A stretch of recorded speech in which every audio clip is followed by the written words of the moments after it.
We are now joined by Coach Gibbs, owner of our race-winning team, and Adam Stevens, crew chief of our race-winning team. Congratulations, gentlemen.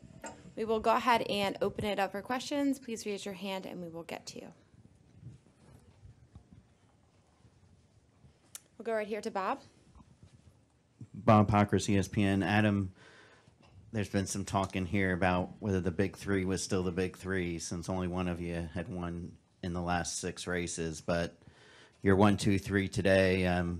Does that mean anything? Man, I don't know. 6 races. I feel like you're kind of not giving us much margin there. 6 races. I don't know. We went 36 races not too long ago between wins. But, you know, I still think the cream rises to the top. This time of year, though, a lot of guys make a lot of advancements in their programs. You know, we saw the Penske cars with speed, certainly. The 9 car with speed, the 42. There's plenty of guys that are getting better at the right time. But, you know, the 3 best still seem to be the big 3. Seemed like we were racing those guys a lot, and without the 78 having an issue there, he would have been right up in the mix of it. He got back there anyway. So, you know, 6 races isn't a long time, and probably not a stretch of our best tracks in between those 6 races, but we're coming up to some good ones. We'll go over to your left to Jerry. Jerry Jordan, Kicking the Tire.net and PRN for both of you. But Adam, first, on TV you talked about being part of Kyle's legacy. Well, they put crew chiefs in the Hall of Fame too. Have you thought about that as part of your future? No, not at all. No. The criteria. Got my vote. That was going to be my question to you, Coach. What do you think? The criteria for that are almost impossible to achieve anymore. You know, the rate that we run at is tough to sustain for a super duper long period of time. You know, and it's as much fun as it is. It takes a toll on you. So. I'm going to take all I can get between now and then, and I've got quite a few more years and enjoy it. But, geez, I think it would take a lot to even make that part of the conversation. And I think what happened today, if I could chip in with Adam, he and Kyle just, you know, we weren't that good early. And race after race, what happens is they keep going in the race. They get better and better and better.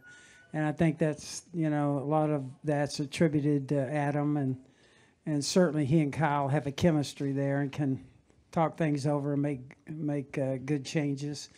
Just really appreciate everybody on our race team, pit crews, everybody back home, JD, and everybody in the front office.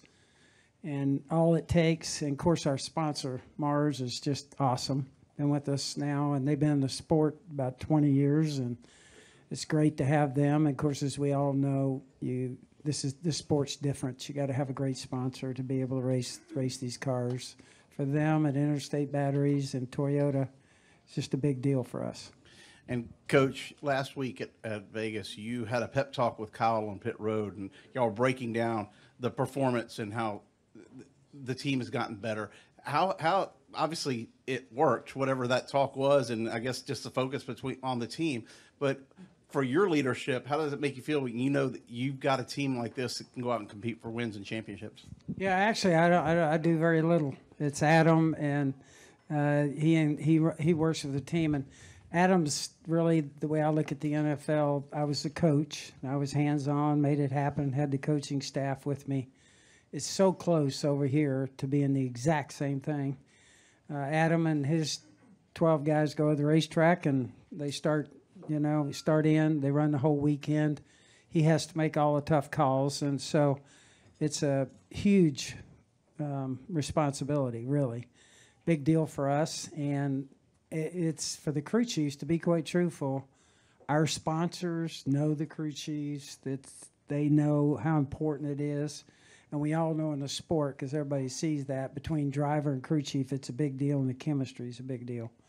So anyway, we're thrilled to have the crew chiefs we got, and Adam has just been outstanding from the very first time we put him together with Kyle. We'll stay to the left and go to Dustin.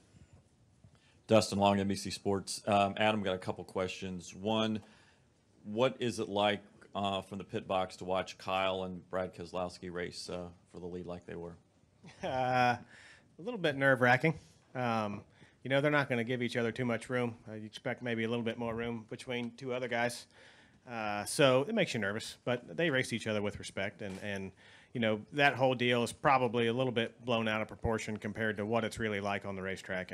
And they were probably a little bit better in the short run, and we were certainly better in the long run. So it was certainly a matter of time before we got around them. But you never know when the caution's going to come out either. So he was pressing as hard as he could to keep us behind him, and Kyle was pressing as hard as he could to get around him. So if we did get a caution, we could at least lead him down pit road. But I was more worried that we were going to get racing each other, and then the 4 was going to put us 3 wide and pass us both. It was what my main concern was. You talk about cautions. Only 3 cautions tonight. So 1 for an incident on the track. Spring race only had 6. Spring Martinsville race only had 4. Isn't this supposed to be short track racing, beating and banging? Why so few cautions? And was the Roval next week a factor why people were conservative? Oh, man, there's a lot of ground to cover in those questions. But I think what you see is the skill of the drivers and the teams and the ability to run more than one lane here. You know, you can run, gosh, at least 3 or 4 different lines, and if you have a little bit of speed, you can get around somebody. You can go in the corner too wide and come out too wide. So, you know, it takes a mistake to really get into somebody. And, you know, when you get in the later laps, you see guys lean on each other a little more. You don't really see that in the middle of a race in general. But, you know, this place is just so racy, and the tires fall off, and it rewards taking care of your tires, and it's a lot of fun for the drivers and fun for the teams. And I think even without the beating and banging, you see really good racing on the racetrack, you know, for the lead or even all through the field. So, now as far as the Roval, you know, guys were probably trying to really maximize their days today because there's going to be a lot of people leave there disappointed next week. And, you know, it could be people that have a good car and wheel hop at one time or hit a curb too hard one time, or it's going to be hard to find a place to pass. It was hard on tires at the test. And, I mean, the reasons to go down there and have a bad day are it's pretty long. But we haven't raced there yet, so we don't really know what we're up against. So, it's going to be fun to be a part of and fun to watch and fun to not really matter where we have to finish. Are there any additional questions for Coach or Adam? Dustin? And one for Joe. You've seen Kyle through the years. How has he managed his emotions in situations, you know, like running with Brad, and how has he progressed to the point of having this success in 50 wins, and how he's grown from your perspective? I think what happens with young guys, you know, as they go and grow and experience, I think probably one of the greatest learning things that we can have is a bad experience. And so you have a few of those. And I would say that Kyle's had a few and probably learns from them. And I also think there's several other things in his life, Sam, Braxton, but I think also the fact that he's a car owner, I think that adds something to it. You know, he has to think as an owner lots of times, and so I think that changes things too. And so I think it's just kind of a maturing process. The one thing I'll say about Kyle, though, and Adam will, I think, testify to this, I've seen it in sports, the 2 I've been in, when he puts the helmet on Sunday, I've never seen him change. You know, he is, if it's something in front of him, he's bent to go get it. And he's got that in him. And it's amazing to me. I think all of us as fans, we admire that in all sports. You see it in all sports. Some guys, not many, but some guys really, they really want it. We'll come right down here in the center.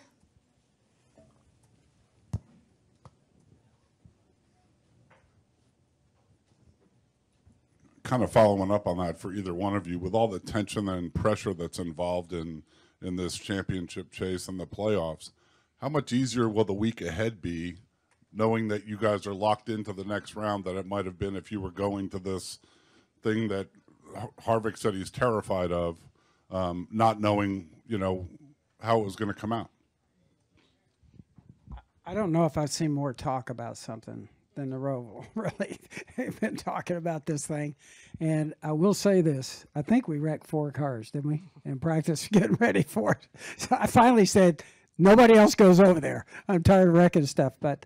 No, I think it's going to be exciting. Hey, for the fans, it's going to be unknown, like Adam says. I don't think we know till you get the cars out there and really get going. I think from Adam's standpoint, he can speak to that about how he feels about going, knowing he's in. But we got 2 other cars that are, on the bottom right now, and so from their standpoint, have at it. So it's going to be kind of a wild deal. And Daniel, too, he'll be trying to get everything he can get because it's big for him and his career. I also kind of meant from the Kyle standpoint, knowing he can relax a little bit and might not be wound as tight this week as he might otherwise be. Yeah, it's probably a better question for him, but, we just don't have any expectation other than to go down there and win. And that frees you up, probably make some more aggressive moves, and we're going to need that track to keep Kyle to have one at every single track that we go to, because this is a new one for us. So, we want to go there and we want to try to win. The whole goal was to get locked out this weekend, and we did that.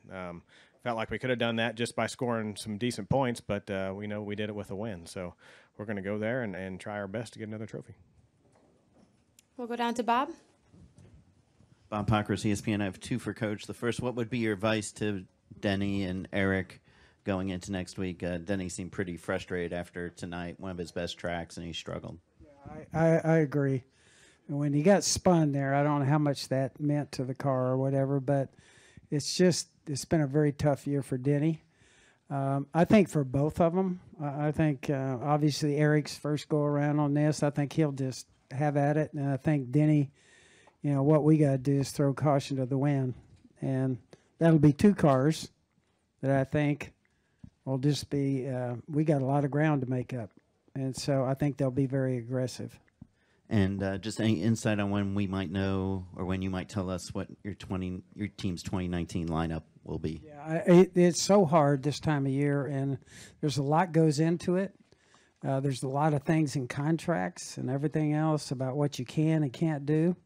And it's just one of those things that it's hard for us. I'm anxious too. I would like to be able to announce it, but there's still a lot up in the air with it. Are there any final questions? All right. Thank you, gentlemen. Congratulations.